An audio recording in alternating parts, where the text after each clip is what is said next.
If you want to understand what's happening right now as Donald Trump and Pete Hegseth drag the American people kicking and screaming into a land war in Iran, it's helpful to look at the person pulling the strings, and that is Vladimir Putin. And who is Vladimir Putin's worst enemy right now? It's Zelensky in Ukraine. Over the course of 4 years of war with the Russians since they attacked Ukraine, Zelensky has developed powerful countermeasures for handling the kinds of weapons that the U.S. is facing in Iran. Among those, the Shahad drone, which is incredibly cheap compared to Patriot missiles, and which have helped to destroy every U.S. base in the region to the degree that the Americans have simply pulled out. The Shahad drone is something that the Ukrainians have a countermeasure for, the Sting interceptor. They are a powerful, mass-produced solution to what the U.S. is facing in the war against Iran. Of course, Donald Trump's contempt for Zelensky mirrors Putin's.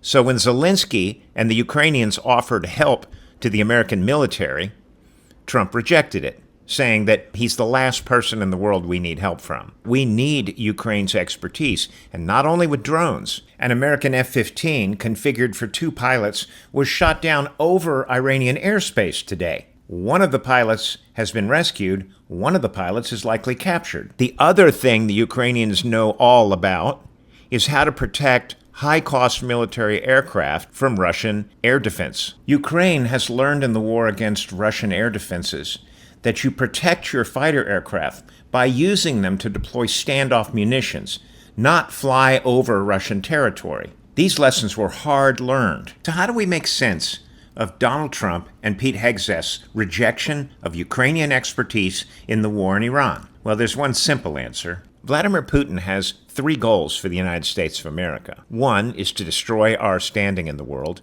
2 is to destroy our economy. And 3 is to destroy our military. And at this point, Donald Trump's strategies, both in terms of economic policy and international policy, is meeting all of Putin's goals.